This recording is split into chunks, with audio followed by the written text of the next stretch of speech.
नहीं हम पानी ओनी ना पिए। कहाँ हाउ साला तनी बुला तो के कैसे तो के मरला रे।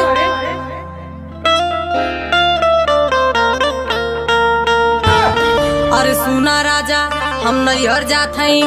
ऐसा रे ऐसा नैहर जात हई।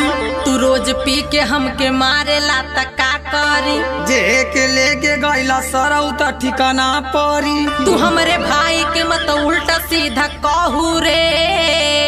ज्यादा चिल्लाई भी त पिटाई भी अब बताऊं रे। यह हम जब से आईनी तब से मरते बाड़ा तू। भाई सब लेके घर में जो आई खाड़ा तू। इहे कुल करबे त हम यहाँ न रह पाइब रे। अरे सारे भागियो ना तो तू के लती आई बोरे। करे मुआ नाम मोरे भाई के कैसे मरबे तू। यही तरह मरबो जवन बा करे के कर ले तू। हर मुआ ना तू हमारे भाई से मत लड़ू रे। अरे तू पगली है तोर भाई वो हमारा बाढ़ू रे।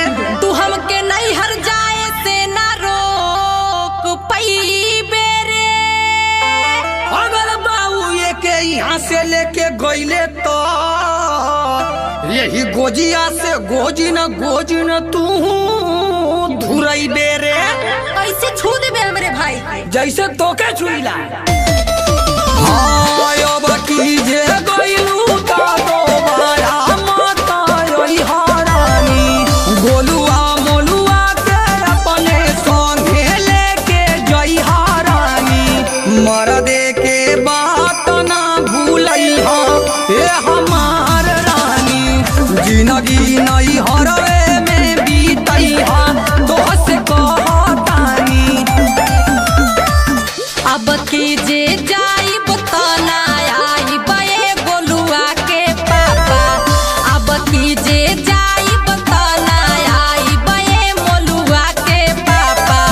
मेहरी के सुख तू ना पैबा ए गोलुआ के पापा। दर दर के ठोकर खाली खैबा ए मोलुआ के पापा। भैया हो इलत मारू है।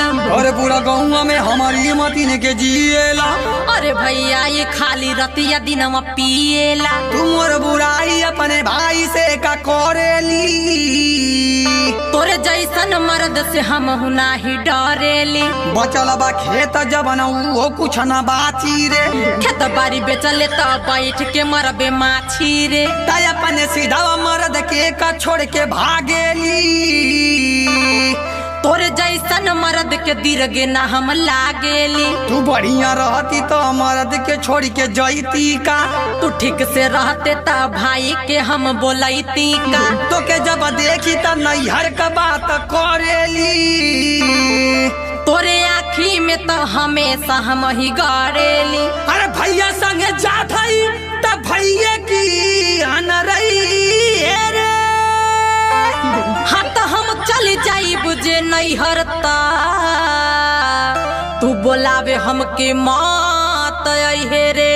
अइबो करब अल्लाह अइबो करब। भाग दोगला कहीं कर।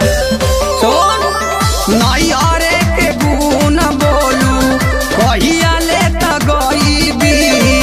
तनी तनी बात पे था भाई के बोलईबी। जब जब मारा बातू तब तब जाइबो। फोन करके बाबू औरी माइयों के बताइबो। दिया हमरे गलती अपन गलती मत बताई हरानी। जा तू वही जे मारा हमके दोस्त मत लगई हरानी। नैहर से दारू भेजबई हा हे हमार रानी। जा वही जे मौज खूब उड़ई हा हे हमार रानी। अच्छा तो हम जात हई। तो के जाए के बात जो कामों से कहेली। यही करनी से त परेशान बस रहेली। तो के जब मर्द के कदर न बात चली जोरे तू तल मार के घर से कहीं निकल जोरे। तोरे जाइता गेहूं चाउर डकी दुकानी में, बहु रख ले कौनो के भरल जवानी में। हर सर सुन तू मर खौकी के लिया जोरे। हरे बन रात पियले में कहीं उधिया जोरे। तू जो नैहर या गोर हमसे मत लड़ाई कर। तू हमारे नैहरे का यतना मत बुराई कर। तुसे मोर तनी कोरी पीत नाही बाटे रे। यही तर रहबे तै न लगबे कौनो घाटे रे। हाई तोर भाई हमारा कुछ ना कर पाई रे।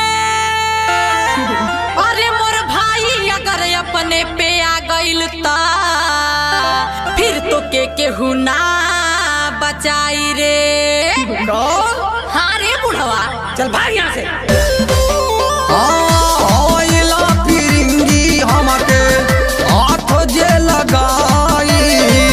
मारी मारी लौटी ऐसे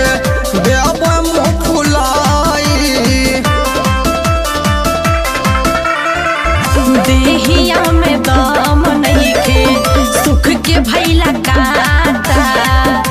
कौनो पैतना बेसी झांग बान्हता।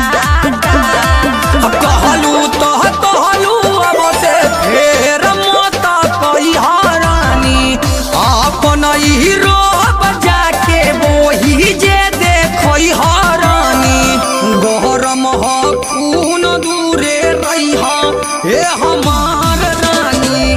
मारी दे बहे के त कुछ ना कही हे हमार रानी। चला भैया चला इतलत मरुआ है ये। हाँ तो भैया संगे रहिए दोबारा घरे जनिए।